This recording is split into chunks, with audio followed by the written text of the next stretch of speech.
MoneyWalk 457. 7 Focused Steps for Good Stewardship. This program will help you undo financial bondage. Do not live with your eye on this world.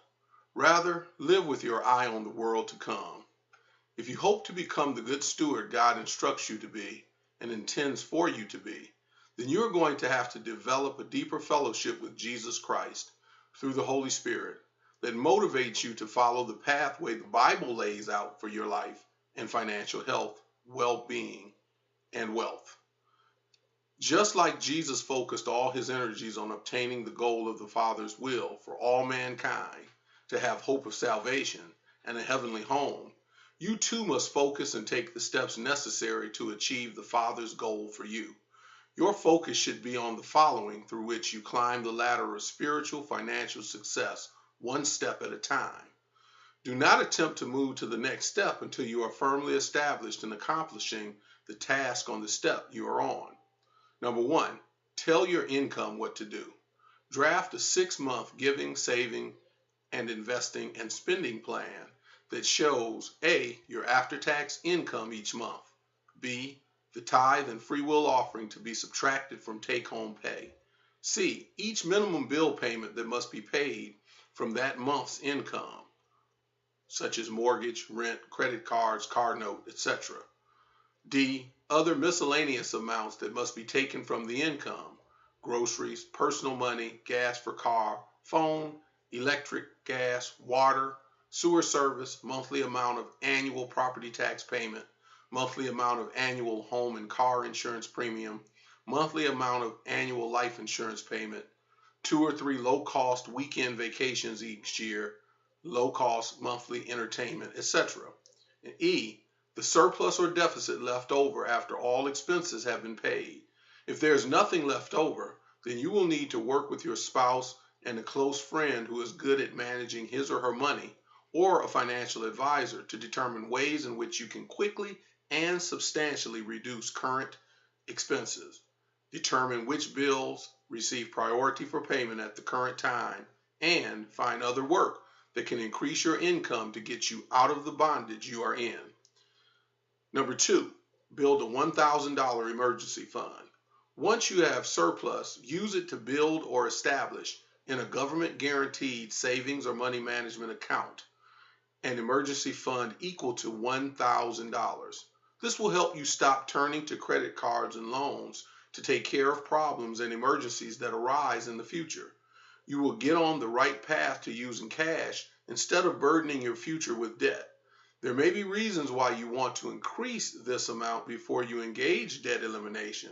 For example, an impending layoff or job loss or medical emergency that will soon require you to pay a huge out-of-pocket expense, etc. Number 3, pay off all non-mortgage loans. Start with the loan with the lowest account balance, and once that is paid off, then eliminate the one with the next lowest account balance.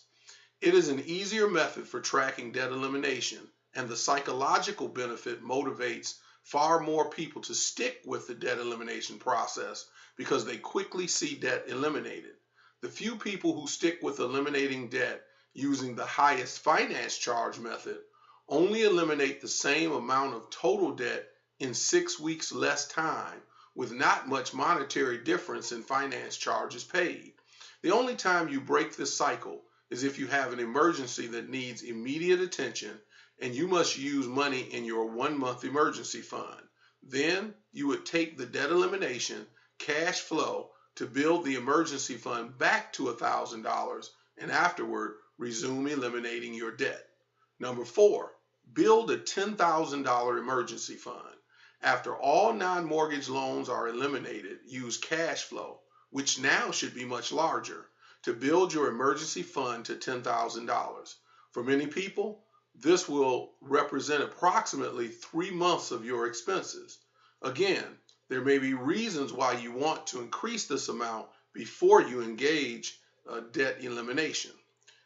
Invest at least 10% of your gross income each month.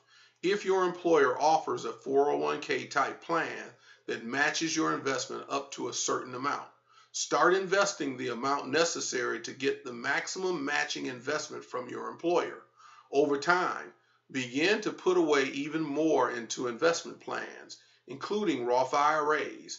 For the highest long-term growth, you will do well to invest money in an array of no-load, low-expense stock index mutual funds, such as Total Stock Market, S&P 500, large cap, mid cap, and small cap index funds. Number 6, pay off your home loans. Use the remaining monthly cash flow toward additional principal payoff until your home mortgage is eliminated. If you have a desire to purchase another home, make it a debt-free faith goal using the equity in your current home and savings you're able to build after your current home mortgage is paid off. Contentment and deferred gratification pay off more than encumbering yourself in debt. Number 7, increase your giving, saving, and investments. At this point, your cash flow will be huge because it includes the amount you use to pay on your mortgage as well as your past debts. Increase your free will offering as thanks to God for helping you to a much greater degree reach the goals of number 1, total debt freedom. Number 2, fund the spread of the gospel. Number 3, help those in need. And number 4, build wealth to maintain these priorities and care for yourself and family.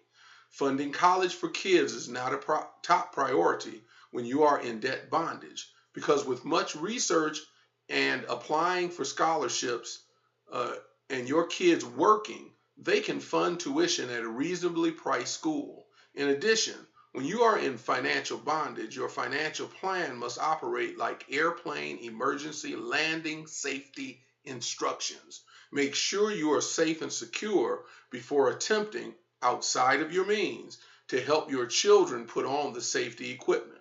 While children may not understand it during their young, unwise years, later in life they will be grateful they will not have to expend massive amounts of money to care for you and for you helping them navigate far less expensive avenues for education that is just as good and that does not leave them with school loans.